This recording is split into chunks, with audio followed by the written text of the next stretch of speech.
Buenas noches, en esta ocasión me toca representar las características de los seres vivos. Mi nombre es María Patricia Rubio Olvera.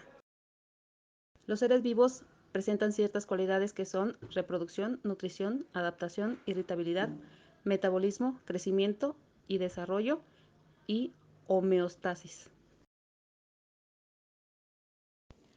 Una de las características que es la reproducción, que es un proceso biológico por el cual se producen nuevos individuos y que hay dos tipos, la sexual y la sexual. La sexual es donde intervienen dos células especializadas que forman un huevo o cigoto, dependiendo de tipo de si es mamífero o si es ovíparo. Y la asexual, en la que interviene un solo progenitor. Por ejemplo, en la sexual se dividen en fragmentación o gemación, como los protozoarios, las bacterias, etc. En la nutrición, sin la nutrición no es posible crecer ni desarrollarse. Existen dos tipos de nutrición en los animales, que es autótrofos, que elaboran su propio alimento como las plantas, por ejemplo, o el heterótrofo, que obtienen su alimento a partir de otros seres vivos. Aquí, por ejemplo, presentamos un ejemplo como el oso que se alimenta de otros seres vivos como pueden ser peces, o los herbívoros también, que se alimentan de otros seres vivos como son las plantas. Los seres vivos poseen una característica muy peculiar que es la adaptación, en las cuales los seres vivos se camuflajean o con el fin de adecuarse a la condición del ambiente experimentan cambios, por ejemplo las jirafas, que por eso tienen el cuello largo, precisamente para alcanzar las copas de los árboles. Los girasoles también, que giran buscando al sol, o los camaleones, que depende del lugar donde estén, se cambian de color para adaptarse y que sean menos visibles a los depredadores. La característica de irritabilidad se presenta, por ejemplo, cuando responden a un estímulo del medio ambiente. Aquí tenemos un ejemplo, por ejemplo, de la planta, este tipo de planta que al recibir un estímulo de tocarla, la planta se cierra.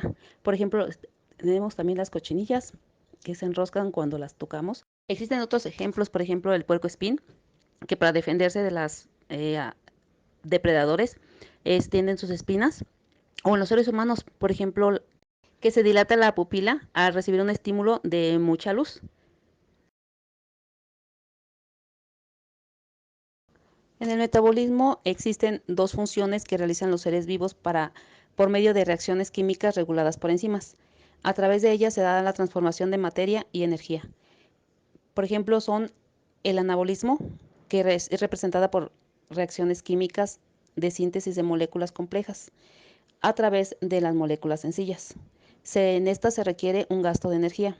O el catabolismo, que comprende reacciones químicas mediante moléculas complejas son degradadas a moléculas simples, o sea, el proceso contrario del anabolismo, acompañadas de liberación de energía.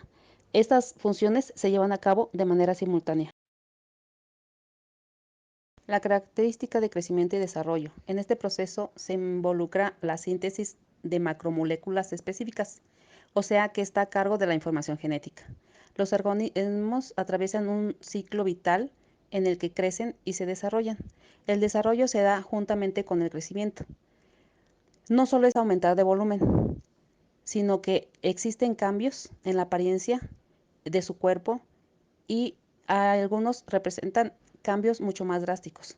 Por ejemplo, aquí tenemos el ejemplo del sapo, que primero es un huevo, luego se transforma a un renacuajo y finalmente se transforma en lo que es finalmente un sapo. Y en las plantas es la semilla, germina y se transforma en una planta.